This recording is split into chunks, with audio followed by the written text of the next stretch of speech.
Hey, I'd like to welcome you to another episode of Mission Matters. My name is Adam Torres, and if you'd like to apply to be part of our community, head on over to missionmatters.com/community to apply.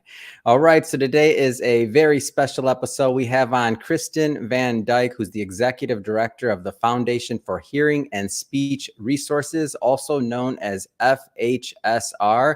And we have an important mission today. As always, we're going to bring awareness to a topic, but today's topic is I think extremely special and important. We're going to talk about of course, FHSR, but also the 136 campaign and really what parents out there need to know with newborn infants. And we got a whole lot to cover. But first off, I'll just start by saying, hey, Kristen, welcome to the show.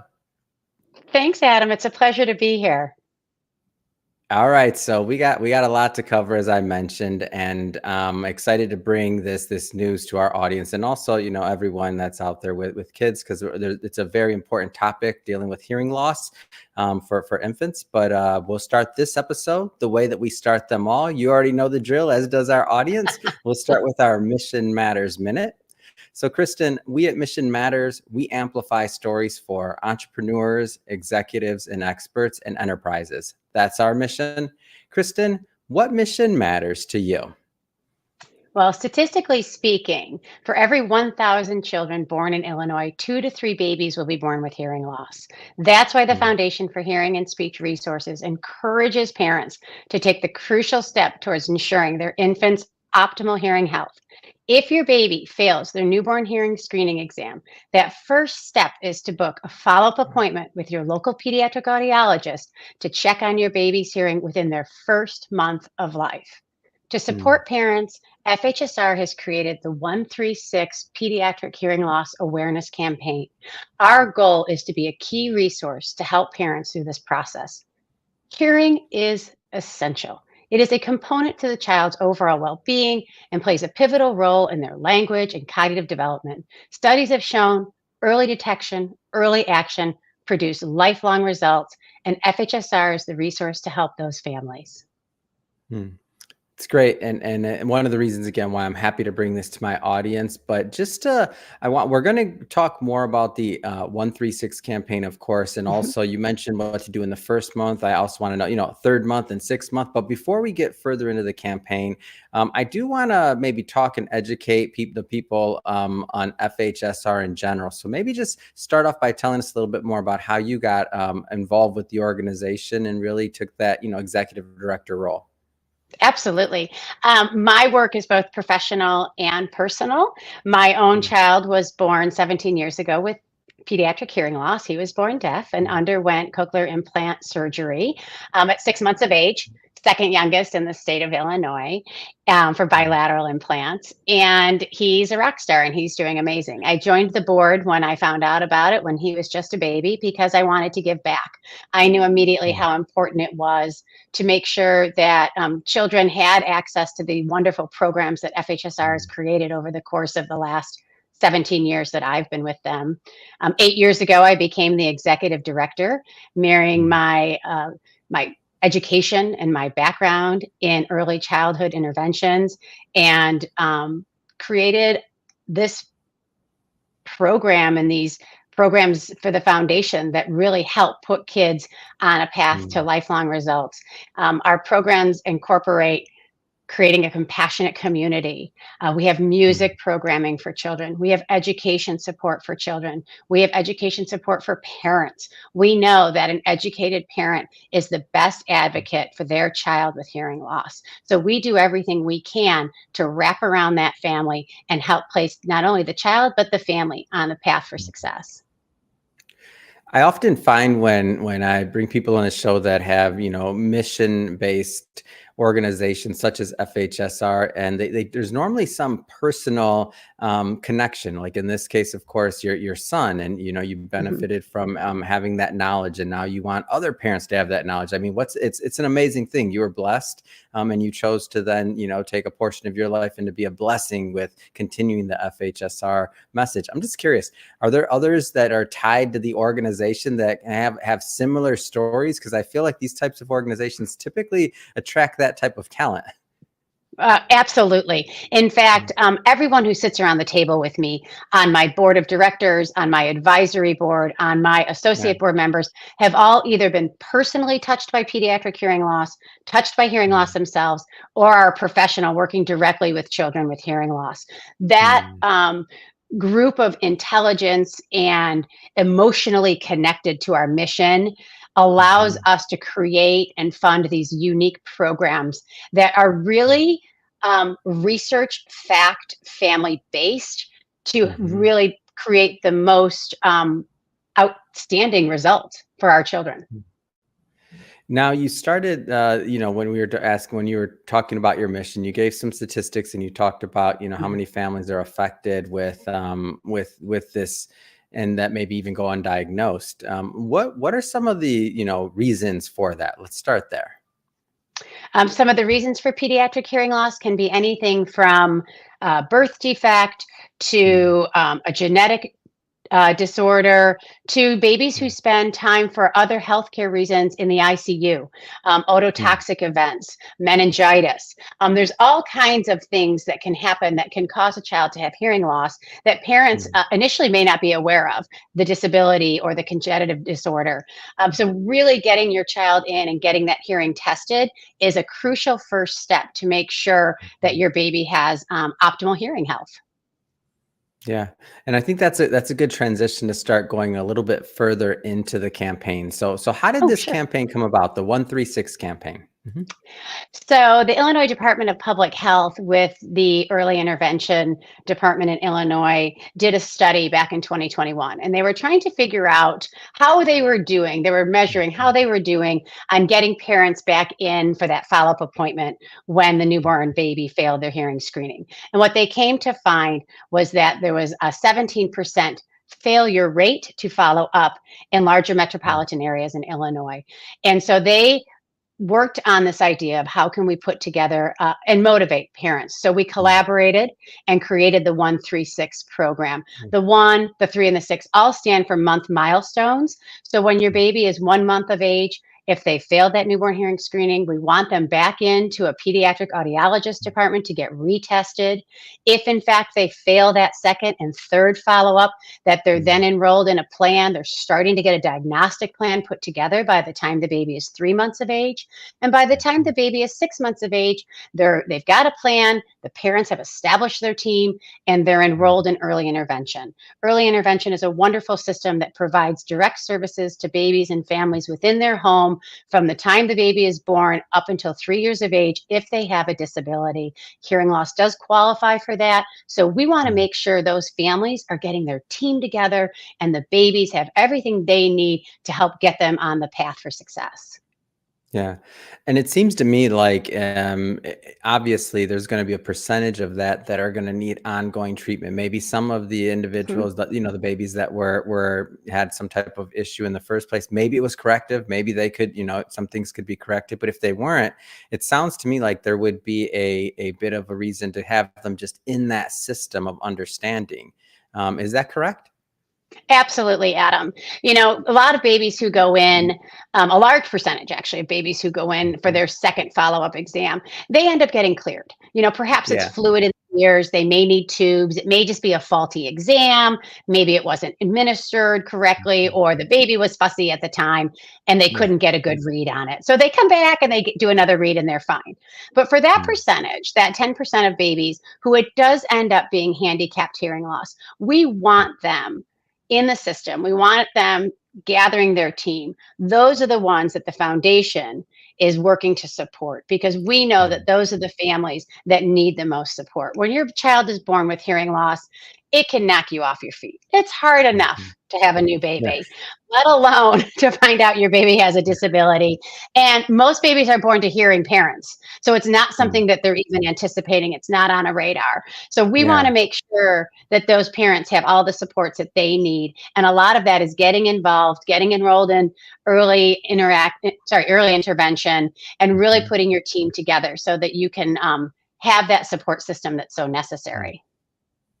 How have you found that when hearing loss goes undetected, how have you found the children what happens to the children like after? Like it doesn't get found. They didn't see this campaign maybe, or they didn't, or maybe Mm. their parent didn't go for that follow-up visit, that statistic you mentioned. Like what happens to the kids? Yeah, unfortunately, what happens when hearing problems are undetected or untreated for an extended period of time, it can lead to speech and language delays. Mm, Language is layered in how we acquire it, and babies start hearing while they're still in their mother's tummy. So, the longer the delay is to getting that child access to sound, mm, the longer and harder it is going to be for them to acquire language and speech. So, to yeah, really think about that idea that the faster you look into it, the yeah. faster you take action, the less workload it's going to be for your child to acquire language and speech. Yeah. You mentioned something earlier. You said that most children are born to, hearing parents, number one, Mhm. and number two, which I don't know this yet. I don't have children, but it's tough. It's tough when Oh you're. yeah. I can't even imagine. Like, okay, you just had this huge event that happened, especially if it's your first child. You just have this huge event that happens, and you have all these things to like do and to prepare for, and this is like a very, very important box that needs to be checked, that if it doesn't go checked could really affect the child's quality of living Mhm. going forward. Like, how is this information delivered typically? So actually, you are told as you're checking out of the hospital with your newborn, and Oh, the wow. nurse comes That's in tough. and says, "Oh, by the way, your child didn't pass the newborn hearing screening. You need to make sure you go and get a follow up." It's it's at a time where, as a new mom, I distinctly remember barely paying attention to it because I was Mhm. so overwhelmed with the idea that I suddenly had this live infant that I had to take home, and I was suddenly in charge of this individual. Mm. Um, and it doesn't even land or register. So Yeah. we're trying to really get together with our community leaders, with our medical service providers, the nurses, the doctors, all of the doulas, the support staff, Mhm. your church leaders, to really create knowledge about what happens and Yeah. what parents can do, to get them over to the website fhsr.org Mhm. 136, so that they can help anyone within their community know what to Yeah. do when they found out that their baby has hearing loss. Yeah, it seems to me like, and I don't think, the parents. So when you think about the parent side of things, so this isn't, again, they're in a tough spot. And like you said, Yeah. they're leaving the hospital. They're just getting this thing. It's kind of an aside, or oh, by the way. Hmm. So it seems interesting to me that for the parent side of things, as they have, no parent wants to intentionally cause their child harm. I don't believe. Like No. nobody's gonna say they want to, they're going to just skip this, or it's another thing. But I can imagine the busyness of it, going, right after the event happens, right after the childbirth. So for the parent side of things, like what are some of the things, and the reason I bring this up is because the community leaders, I believe, are in the same boat. They don't want to intentionally keep this information Right. whether it's religious leaders, from their congregation, or from, their voters, or like from the school system, like all these things. Like nobody wants to keep the information from it, but it seems to me like there's some failure there. There's like a gap. There's something that's happening. Like how do you think, of course, the 136 campaign, this is a huge part of it, Hmm. I believe, and the more people that get to know this information, the better. But how do you think we kind of, or what are the plans to systematize this so that going forward, maybe somebody doesn't see this interview, or somebody doesn't see the campaign, or like how's this problem like solved permanently? Excellent. We are at the foundation committed to creating awareness around this issue. Hmm. You are correct. It is something, nobody does it with intention. Yeah. Nobody, thinks I'm just going to ignore that. That doesn't matter. Everybody, it is strictly a lack of awareness Yeah. and a communication issue. So, as a foundation, we took on this mission to really help with that communication and that awareness. Mhm. When you have a newborn baby, everyone says, "Oh, I Mhm. hope everyone's healthy. How's mom? Is she healthy? Is everyone healthy?" I want the second question to be, or the third question to be, how's the baby's hearing? Because Yeah. I think if we start making it more of a common question by creating this awareness within Mm, multiple interacting communities, it will mm, really help those parents who are in that position. It'll be the moment of, oh my gosh, I do need to make mm, that appointment, or I need to get my aunt to make that appointment for me so that we can get the baby in and get that hearing checked again because there was an issue with the initial hearing. mm. Yeah, it makes sense. It's almost like, as the follow-up and figuring out how to incorporate that into what's next for the baby. Like, how's the baby's hearing? Exactly. And this 136 campaign, do they get like pamphlets or different flyers or things like that? I'm just curious on the delivery on that piece of it. Yes, so we have all kinds of printed materials that, Mhm. we'll be distributing throughout hospitals, throughout local Yeah. churches and community centers, just to really work on that whole communication aspect Mm. and, work with people like yourself. Thank you, who care so Yeah. much about mission mattering and really taking the time to meet with us to create Mhm. awareness around pediatric hearing loss. Hmm. In terms of let's talk about the website. So fhsr.org/136. Maybe tell us a little bit more about the resources that parents can find there, because I definitely want everyone to check this out. And then also, if you may not be a new parent yourself, but you may have someone in your community or in your circle or Yeah. otherwise. And I think what you mentioned about having people ask that question, how's the baby's hearing? If imagine, like, let me just dream for a moment. I do like to dream here, Kristen. Imagine if when parents are talking about how tall the baby was, how many inches, and how much it weighed. If we can kind of get that brainwashed into, and the baby can hear well. The baby's like, imagine if those three things were linked, we would have those numbers would be much better. But please tell us a little bit more about the website. I love that, Adam, and I'm going to need you to help me with that moving forward when we Yeah, get out of this piece of it. yeah. That's a great idea. So It's an on the anchor. website, It's an anchor. I love it. Specifically, Mm, we've created the 136 page, which really will help mm, parents source out their local pediatric audiology clinic and help them mm, make an appointment. It goes through key information about what parents mm, need to know regarding the hearing loss test, regarding what's going to be coming up, things, questions they should be asking, issues that may be mm, presented. So, really, it's our goal to educate the parent as much as we possibly can and to mhm, ease the process as much as we possibly can for them. When you take a step back and you look a little bit broader at our website, we have a lovely program in there, an online program called Ages and Stages. That starts with the minute you find out your child has hearing loss. So let's say you find mm, out at 2 months your child has hearing loss. We pick up right there and it walks you through things like what an audiogram is. Most mm, parents don't know what an audiogram is or how to read an audiogram or the million and one acronyms that you need to know when your child has hearing loss. We literally take the family by their hand and walk them through and educate them through the whole process. It's mm, written for parents by parents, so we're not using language that is confusing or doesn't make sense. We really try and keep it so that you can mm. um, digest it as quickly and easily as possible, and then take the next step for action. And we provide those next steps both in the 136 and then also throughout our entire website. Hmm. It's great. And we'll definitely put the website and all the information in the Oh, show thank you. notes so that our audience can click on the links and head right on over. Well, Kristen, I just want to say really appreciate having you on the show today and learning more about FHSR and all the great things that you're doing over in Illinois to really help newborns and help families and parents. I just have to ask, I mean, what's next? What's next for you? What's next for FHSR?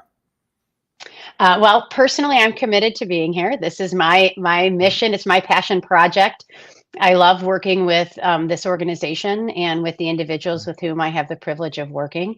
The foundation is continuing to fund and create unique programs. We just recently created an education coordinator program that also works to train parents to be their child's best advocate for their education choices and for their educational supports.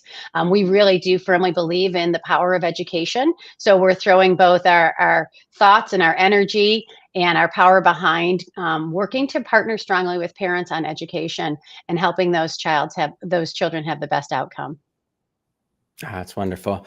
Again, really appreciate you coming on the show, and this is great. And Thank I'm going to you. continue to follow this story. And for everybody watching, again, FHSR.org is the main website, and then FHSR.org/136 to learn more about the 136 campaign.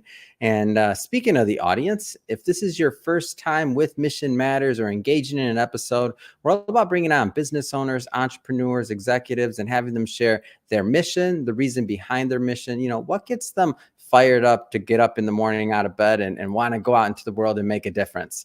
If that's the type of content that sounds interesting or fun or exciting to you, we welcome you. Hit that subscribe button. We have many more mission-based individuals coming up on the line, and we don't want you to miss a thing. Kristen, again, thank you, and thank you for all your hard work and all you're doing to help families in Illinois. Thanks, Adam. Really appreciate it. Thank you.